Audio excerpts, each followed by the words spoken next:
Hello, welcome to my channel. I'm Tiffany, a retired librarian turned homeschool mom. And in this video, we're going to look at Sleeping Beauty. So this is the original. This came out in 1959.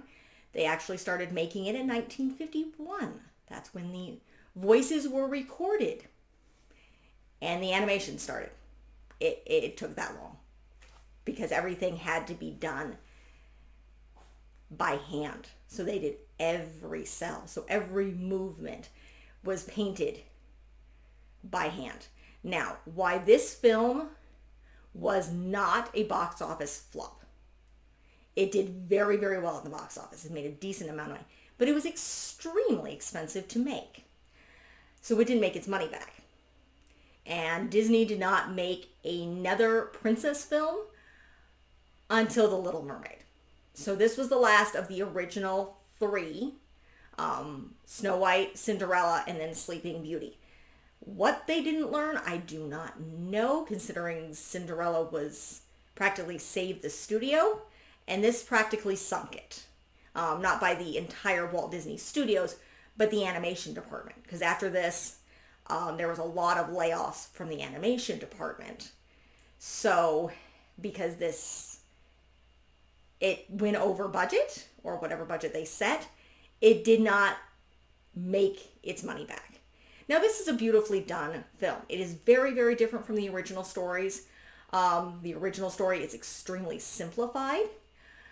They do actually give the prince, and they did actually give people names here. So original tales, most of them are not given names.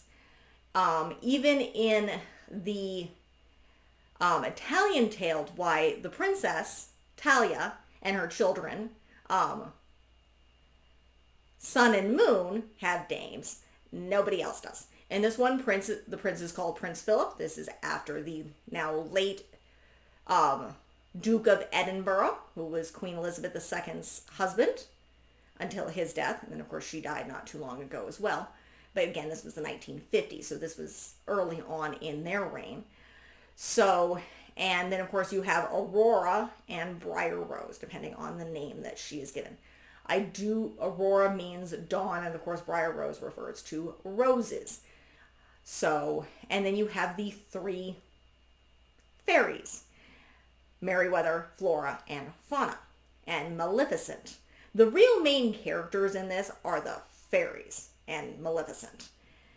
Aurora doesn't play much of a role in this at all. She's a baby.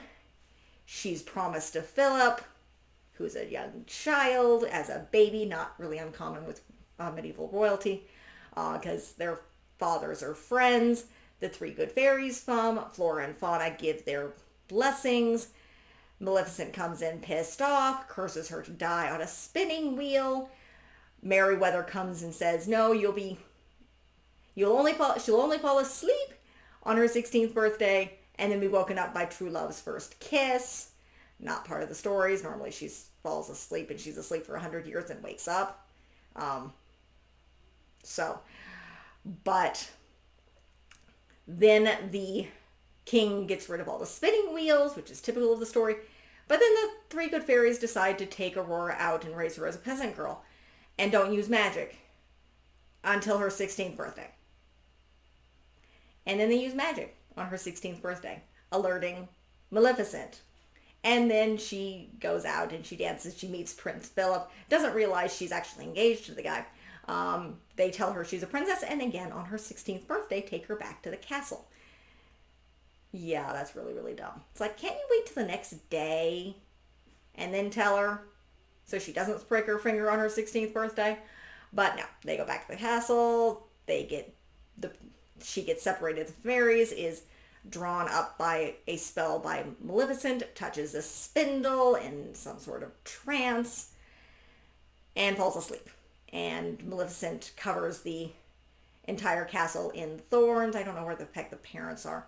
And then imprisons Prince Philip. The good fairies help release him. He fights Maleficent as a giant dragon, fights through the thorns around the castle, gets to Aurora, kisses her, and everybody lives happily ever after. And then there's a whole thing about the dress being pink or blue, which apparently was a disagreement among the animators. So that is the gist of this film. It's very, very simple. It's done very beautifully. Again, there's a lot of work put into it. If you're looking into old-fashioned animation and thinking about the amount of time and work that was put into this, that's a good reason to watch it. It was, again, one of the 3 original fairy tales that Disney did. So I think this might have been the last one that he was alive for. I could be wrong. All right. So that is the end of this video. And yes, there was a break in here because my child barged in, because it is 7:25 at night. This is the second time I've been doing this, and that she's barged in. And that's probably cat fur floating around if you see that, because we have 6. So there's cat fur everywhere.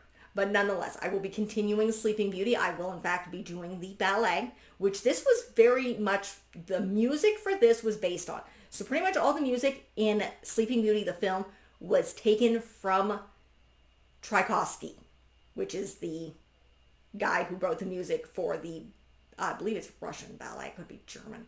The tale is complicated. You know, German, French, possibly Italian. As are these things. So it again is very similar to Cinderella. Apparently also Disney was very obsessed with this not being anything like Snow White, which is hard because both of them were originally taken, inspired by, at least, by Sun, Moon, and Talia, which was the Italian tale. So yeah, and again, he may have messed up that way. There's nothing wrong with this being similar to Snow White, because it very much is the whole similar thing, except for, it's not her stepmother, it's just an evil witch. So nonetheless, it is if you think about the tales, it's like princess, possibly doomed to die, ends up in the woods, is awoken by a prince while in a sleep, though one of them's kind of supposed to be dead, raised by weird mythical little people. So yeah, lots of little animals in here. The animals do not have character in this one, similar to Sleeping Beauty, or similar to Snow White. So no matter what Walt Disney tried, the stories are just too similar, and that may have messed things up. Who knows? But again, if you like what you see, be sure to like and subscribe. I will be continuing Sleeping Beauty throughout the month of October. So thank you, and I will see you next time.